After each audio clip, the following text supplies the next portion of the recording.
Assalamualaikum warahmatullahi wabarakatuh. Perkenalkan, kami dari kelompok 9 yang beranggotakan Ali Amal Birofik, Dinda Dewi Laila Ismi, dan Hairunisa Muhararan. Kami akan mempresentasikan mengenai sumber belajar IPS. Yang pertama ada pengertian sumber belajar. Sumber belajar adalah segala sumber baik berupa data, orang, dan wujud tertentu yang digunakan oleh anak di dalam proses pembelajaran yang digunakan baik secara terpisah maupun secara bersamaan sehingga mempermudah anak di dalam pencapaian tujuan pembelajaran.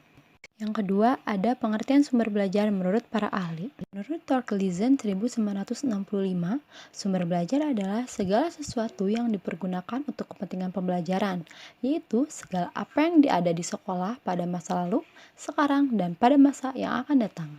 Lalu ada menurut Nana Sujana 1977, sumber belajar adalah sebagai daya yang dapat dimanfaatkan guna memberikan kemudahan kepada seseorang dalam belajarnya atau di dalam proses pembelajaran. Menurut Association for Education and Technology atau Asosiasi Komunikasi dan Teknologi Pendidikan yang sering disingkat dengan AICT 1977 memberikan penjelasan bahwa sumber belajar adalah segala sesuatu yang berupa pesan, manusia, material yang berupa media, software, peralatan berupa hardware dan teknik berupa metode dan juga lingkungan yang digunakan secara sendiri-sendiri maupun dikombinasikan untuk memfasilitasi terjadinya kegiatan belajar. Menurut Bagi Anggani Sudono 1995, sumber belajar adalah segala macam bahan yang dapat digunakan untuk memberikan informasi maupun berbagai keterampilan kepada murid maupun gurunya. Dapat disimpulkan bahwa sumber belajar adalah segala sesuatu yang dirancang maupun yang tersedia di lingkungan yang meliputi pesan, manusia, bahan, alat, metode, lingkungan, dan lain-lain yang dimanfaatkan untuk mempelajari dan pengalaman belajar sesuai dengan tujuan.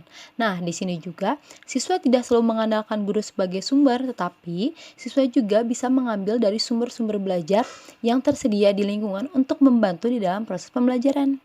Manfaat sumber pembelajaran IPSSD. Sumber belajar itu memiliki manfaat loh. Nah, di sini manfaat itu sangat penting dikarenakan pembelajaran tidak hanya menyalurkan pesan, tapi di sini juga ada strategi, metode, dan juga tekniknya. Menurut tim pengembang ilmu pendidikan dari FIP UPI 2007, manfaat sumber belajar itu ada 5. Yang pertama adalah meningkatkan produktivitas pembelajaran. Lalu yang kedua ada memberikan kemungkinan pembelajaran. Yang ketiga ada memantapkan pembelajaran. Yang keempat ada memungkinkan belajar secara seketika. Dan yang kelima itu adalah memungkinkan pembelajaran yang lebih luas. Fungsi sumber pembelajaran IPSSD. Apa sih kira-kira fungsi dari sumber pembelajaran? Nah, fungsi dari sumber pembelajaran itu adalah untuk meningkatkan perkembangan anak dalam berbahasa dengan cara berbicara dan berkomunikasi dengan narasumber yang didapat untuk mengembangkan pandangan anak dalam berbagai aspek kehidupan. Komponen-komponen sumber pembelajaran IPSSD. Menurut Nana Sujana dan Ahmad Rifai 1989, komponen-komponen pembelajaran itu ada 4. Yang pertama ada tujuan, misi, atau fungsi sumber belajar. Artinya, di setiap sumber belajar itu selalu memiliki tujuan atau misi yang akan dicapai, dan tujuan itu dipengaruhi oleh sifat dan bentuk sumber belajar itu sendiri. Yang kedua, bentuk, format, atau keadaan fisik sumber belajar satu dengan lainnya berbeda-beda.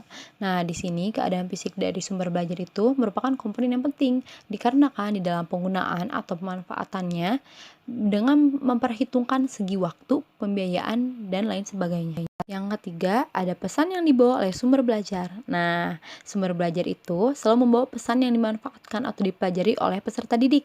Nah, komponen ini juga tidak kalah penting dikarenakan para pemakai sumber belajar itu hendaknya memperhatikan bagaimana pesan itu dapat disimak dengan baik. Nah, hal-hal yang perlu diperhatikannya apa aja sih? Jadi, hal-hal yang perlu diperhatikannya itu adalah isi pesan harus sederhana, cukup jelas, lengkap, dan juga mudah disimak maknanya atau singkat, padat, dan jelas. Yang keempat atau yang terakhir ada tingkat kesulitan atau kompleksitas pemakaian sumber belajar. Nah, di dalam ini juga tingkat kompleksitas itu dalam penggunaan sumber belajar ini berkaitan dengan keadaan fisik dan juga pesan sumber belajar. Nah, jadi di sini itu dilihat sejauh mana sih perlunya diketahui guna menentukan apakah sumber belajar itu masih bisa digunakan, mengingat juga waktu dan biaya yang terbatas. Baik, selanjutnya itu ada macam-macam sumber belajar. Macam-macam sumber belajar ini dibagi menjadi dua, yaitu sumber belajar yang sengaja direncanakan dan sumber belajar yang karena dimanfaatkan. Apa sih sumber belajar yang sengaja direncanakan ini? Sumber belajar yang direncanakan ini ialah sumber belajar yang secara khusus telah dikembangkan sebagai komponen sistem instruksional untuk memberikan fasilitas belajar yang terarah dan bersifat formal, serta dirancang untuk keperluan pembelajaran yang akan diselenggarakan. Contohnya saja seperti buku teks, multimedia, dan lain-lainnya. Sedangkan sumber belajar yang karena dimanfaatkan ini ialah sumber belajar yang tidak secara khusus didesain untuk keperluan pembelajaran umum, namun dapat ditemukan, diaplikasikan, dan dimanfaatkan untuk keperluan belajar serta mempunyai keterkaitan dengan bahan-bahan belajar yang akan dipelajari siswa. Teknis pemanfaatannya disesuaikan dengan faktor-faktor. Faktor-faktornya ini ialah tujuan pengajaran, bahan belajar, karakteristik pembelajaran peserta didik, dan yang terakhir yaitu kemudahan dalam menggunakan bahan belajar. Selanjutnya yaitu ada macam-macam sumber belajar IPS yang ada di sekolah dasar. Seperti yang kita ketahui, tingkat perkembangannya siswa sekolah dasar ini belum mampu memahami keluasan dan kedalaman masalah-masalah sosial secara utuh. Tetapi, mereka dapat diperkenalkan kepada masalah-masalah tersebut. Melalui pembelajaran IPS ini, siswa dapat memperoleh pengetahuan, keterampilan, sikap, dan kepekaan untuk menghadapi hidup dengan tantangan-tantangannya. Selanjutnya, siswa ini diharapkan mampu untuk bertindak secara rasional dalam memecahkan masalah-masalahnya yang dihadapinya. Dan di sini juga sumber-sumber yang untuk pembelajaran itu bisa dibagi menjadi dua, yaitu sumber belajar yang reading material atau secara bacaan, dan non-reading material yaitu non-bacaan, yang dimana reading material ini seperti buku teks, buku paket, buku modul, dan buku model, yang dimana buku bacaan ini diperuntukkan untuk belajar dalam pembelajarannya. Contoh saja, buku yang digunakan di sekolah dasar ialah tematik, dimana dalam tematik ini sudah mencakup semua disiplin ilmu IPS. Selanjutnya ada majalah dan surat kabar, dimana dalam surat kabar dan majalah ini membahas tentang hal yang up to date yang sedang dibicarakan pada kalangan umum, dimana ketika kita membaca surat kabar dapat mengetahui apa saja yang sedang terjadi di halayak umum, dan kita membaca surat kabar tersebut kita dapat memperoleh sumber belajarnya. Yang ketiga yaitu buku ensiklopedia dan kamus yang sering digunakan untuk menjelaskan tentang makna dan arti sebuah makna, yang dimana dapat pembelajaran belajar tidak semua kata yang termasuk di dalam buku teks kita mengetahuinya, maka dari itu kita harus menyiapkannya dalam pembelajarannya. Yang keempat yaitu buku biografi para tokoh dunia maupun Indonesia, yang dimana hal tersebut menunjang dalam pembelajarannya. Ketika membaca biografi para tokoh ini, kita mendapatkan informasi tentang tokoh-tokoh tersebut yang dimana nanti dapat diimplikasikan pada kehidupan nyatanya, tentang bagaimana sih sejarah-sejarah para tokoh-tokoh ini. Dan selanjutnya yaitu kumpulan sajak atau puisi dan momen karya para sastrawan. Ketika kita mempelajari sajak dan puisi ini dapat mengetahui dalam sejarah Indonesia ini terdapat tulisan dan karya yang sangat indah yang tidak dapat diungkapkan dengan kata, namun lalu yang kedua yaitu sumber belajar non-bacaan atau yang disebut non-reading material, seperti laboratorium, lab IPA dan bahasa, yang dimana kita tinggal belajar di dalamnya tanpa memiliki hal tersebut, dan kita dapat mengetahui ilmunya lebih luas dan lebih dalam mempelajari atau mengunjungi lab laboratorium tersebut. Yang kedua yaitu berita dan informasi dari media elektronik seperti TV, radio, dan internet. Hal tersebut sangat mudah didapatkan di rumah. Apalagi ketika kita sedang dilanda COVID seperti sekarang ini, sumber belajar dari TV, radio, dan internet ini sangat berguna sekali. Tinggal kita saja yang memanfaatkannya dengan baik, dengan sebaik mungkin dalam mendapatkan bahan belajar tersebut. Yang ketiga yaitu lingkungan dan alam sekitar, seperti manusia, tumbuhan, hewan, maupun alam itu sendiri. Ketika kita mau bergerak lebih lanjut dan mencari sumber belajar ini, maka hal ini menjadi hal yang baik dalam mencari sumber belajar.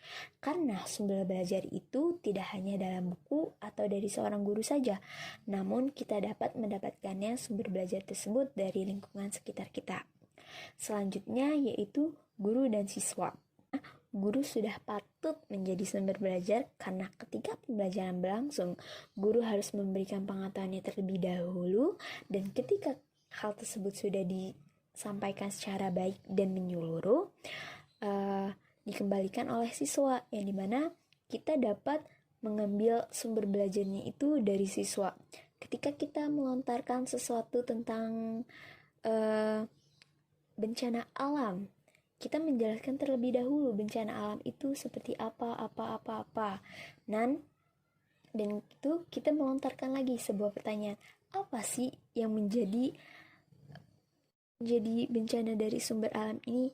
Nah, ketika kita melontarkan pertanyaan itu kepada siswa akan menjawabnya. Nah, jawaban dari siswa ini menjadi sumber belajar pula bagi kita dan bagi siswa untuk yang lainnya. Dan selanjutnya yaitu lingkungan sosial yang berupa pola interaksi yang dilakukan oleh masyarakat, kesadaran akan manfaat pendidikannya itu sendiri, yang dimana ketika kita terjun langsung ke lingkungan sosial ini, kita dapat merasakan masalah-masalah apa sih yang sedang terjadi di lingkungan sekitar. Ari Kunto pada tahun 1987 pada buku kelimanya, ia menjelaskan, berdasarkan Association for Education, Communication, and Technology dibedakan menjadi 5. Yang pertama, yaitu pesan atau message, yaitu informasi yang ditransmisikan oleh komponen lain. Nah, komponen lainnya ini seperti buku bacaan, buku teks, dan lainnya, yang dimana dalam buku ini terdapat pesan yang ingin disampaikan. Hal tersebut ke dalam bidang studi yang ingin diajarkan kepada peserta didiknya.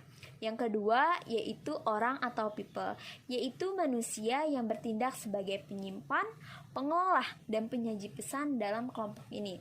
Misalnya saja seperti guru, dosen, tokoh masyarakat yang berinteraksi langsung kepada peserta didik, di mana para guru dan dosen ini mampu menjadi fasilitator antara anak dan sumber belajarnya.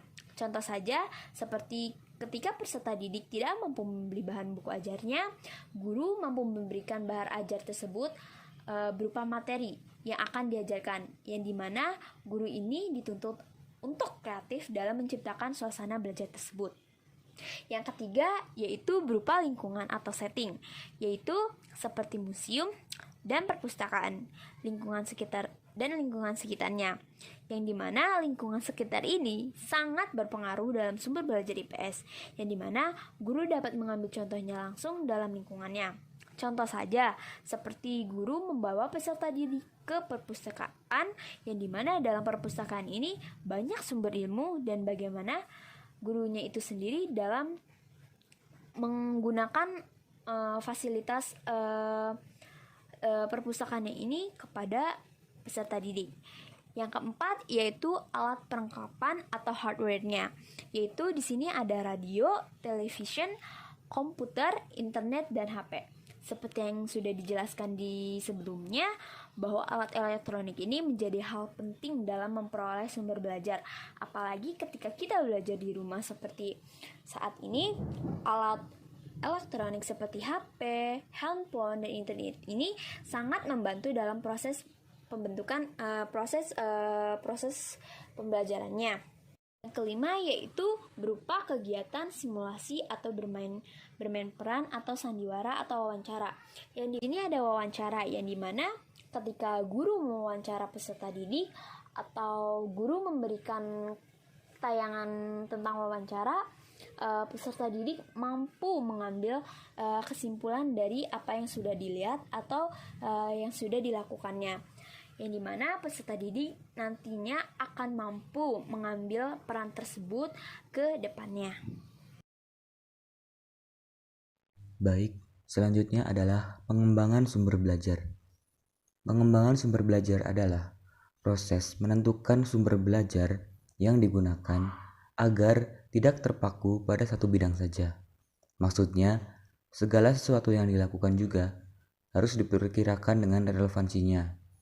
Dengan materi dan bahasan, pengajaran harus diadakan sebab pengadaan sumber belajar dari berbagai sumber akan sangat membantu dalam pengembangan materi dan alat bantu evaluasi yang dibuat. Pengembangan sumber belajar juga biasanya digunakan untuk menambah referensi dari materi supaya tidak terpaku pada materi yang terkadang sedikit bahasanya. Dengan dikembangkan pada sumber yang lain, akan menambah wahana. Selain cara berpikir konstruktivisme, juga akan menambah kreativitas bagi guru dan siswa dalam proses pembelajaran yang dilakukan. Jadi, pengembangan sumber belajar adalah suatu hal yang mutlak harus dilakukan oleh guru untuk memberikan ciri profesionalitas guru yang bersangkutan. Kemudian, dalam proses pengembangan sumber belajar harus memperhatikan beberapa prinsip. Yang pertama, pengembangan sumber belajar harus dapat mencapai tujuan pembelajaran. Maksud dari prinsip ini adalah suatu proses pembelajaran dikatakan berhasil manakala siswa dapat mencapai tujuan belajarnya secara optimal. Maka dari itu, pengembangan sumber belajar harus membantu siswa untuk mencapai tujuan belajarnya dengan baik.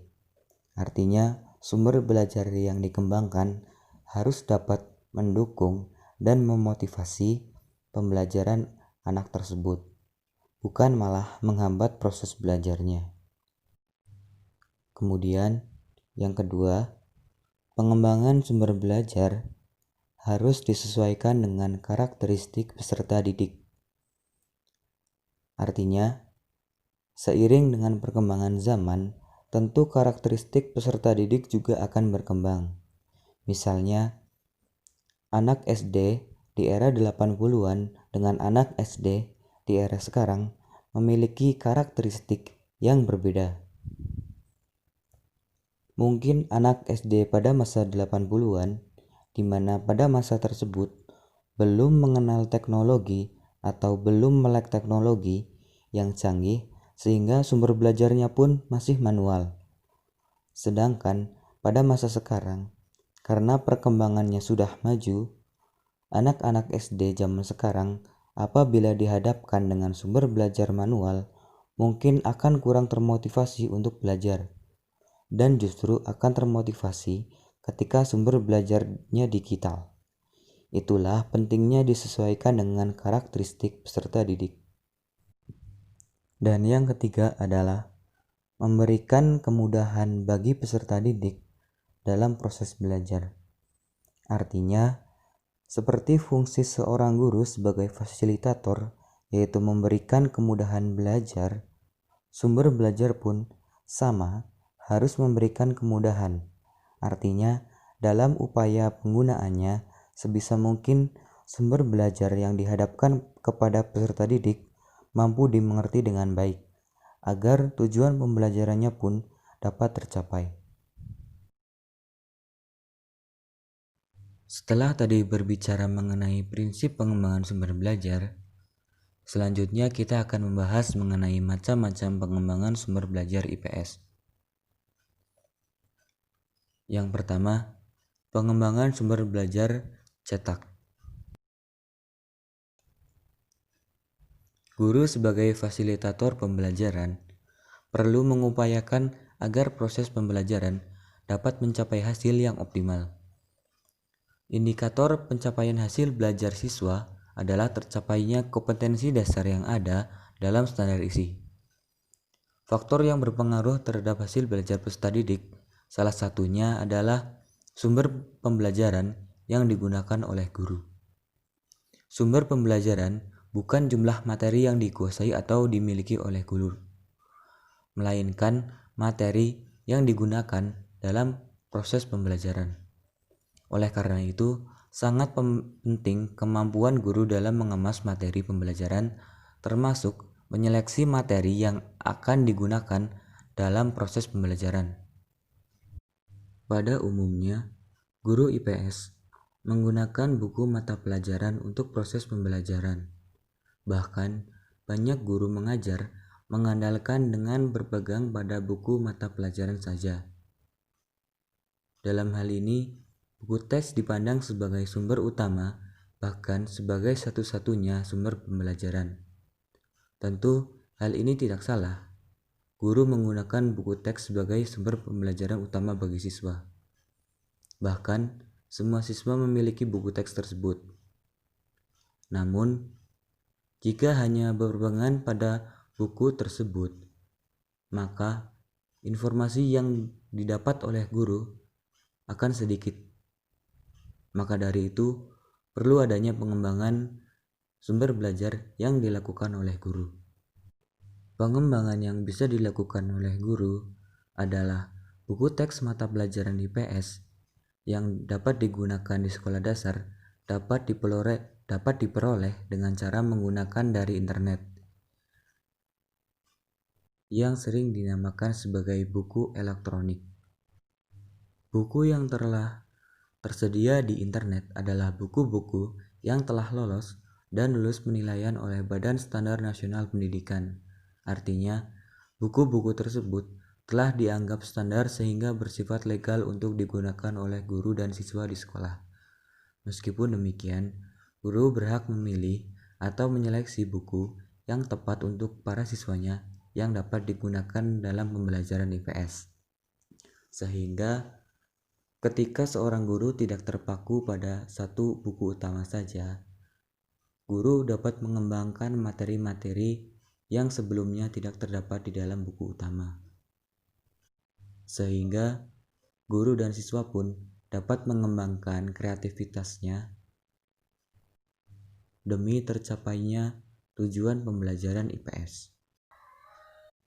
Pengembangan sumber belajar yang lain selain sumber belajar dalam bentuk teks buku mata pelajaran, ada sejumlah sumber belajar tercetak sebagai suplemen.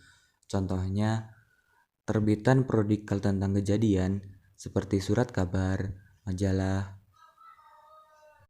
baik yang berskala lokal, nasional, maupun internasional. Sejumlah peristiwa termasuk kasus kejadian kontroversial dan dilematis cukup banyak dalam sumber belajar suplemen ini. Sumber belajar ini sangat relevan dengan karakteristik IPS yang terkait dengan kehidupan nyata dan terkini atau aktual. Peristiwa-peristiwa terkini tentu disesuaikan dengan konteks kehidupan dan lingkungan peserta didik. Untuk kejadian atau kasus yang bersifat lokal akan berbeda-beda tergantung di mana peserta didik dan lingkungan sekolah itu berada. Namun kejadian peristiwa yang bersifat nasional dan internasional tentu akan banyak kesamaan.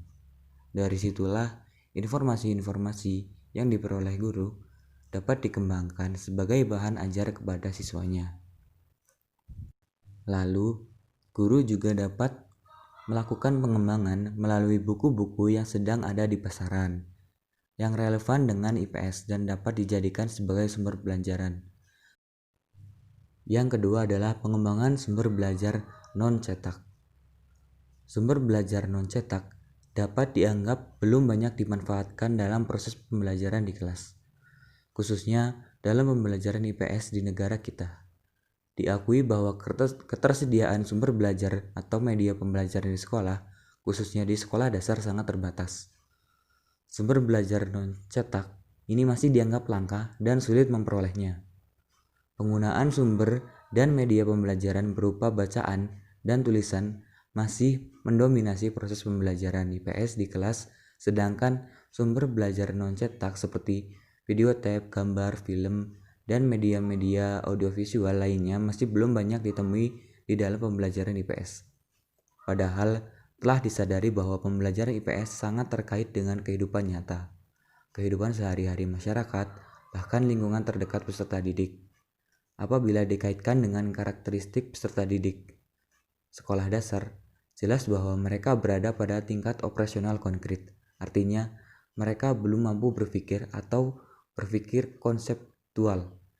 Dalam hal ini, pembelajaran IPS di sekolah dasar sangat memerlukan sumber belajar yang konkret, nyata, atau realistik, dan operasional.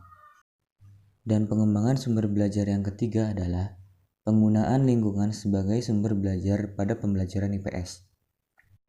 Keberadaan lingkungan sekitar siswa yang mendukung proses pembelajaran sangat menguntungkan bagi siswa untuk memanfaatkannya sebagai media dan sumber belajar.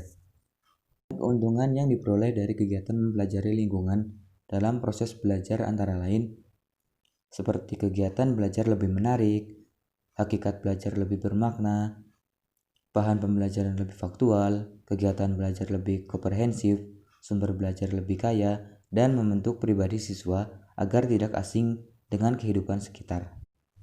Dalam proses pengembangannya, ada beberapa cara yang dapat digunakan oleh guru dalam pembelajaran IPS di SD. Yang pertama, mengunjungi langsung anggota-anggota atau tokoh masyarakat di tempat mereka tinggal atau bekerja. Untuk itu, sebelum kegiatan kunjungan dilaksanakan, siswa diberikan penjelasan terlebih dahulu tentang tujuan kunjungan dan hal-hal yang harus diperhatikan siswa di tempat kunjungan. Yang kedua, mengundang anggota atau tokoh masyarakat tertentu ke dalam kelas untuk berbicara dengan siswa mengenai suatu topik yang berhubungan dengan profesinya. Misalnya seperti dokter, wartawan, pedagang, polisi, dan sebagainya. Bisa saja dilakukan siswa sendiri sebagai sumber belajar sesuai dengan pengalaman hidup yang pernah dialaminya. Tentunya, masing-masing cara yang telah dilakukan di atas dapat dilakukan dengan pendekatan, metode, teknik, dan bahan tertentu yang sesuai dengan tujuan pembelajaran. Jadi, lingkungan di sekitar siswa dapat dioptimalkan dengan baik sebagai sumber belajar IPS.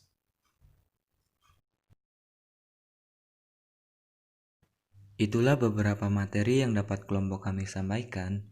Semoga bermanfaat. Wassalamualaikum warahmatullahi wabarakatuh.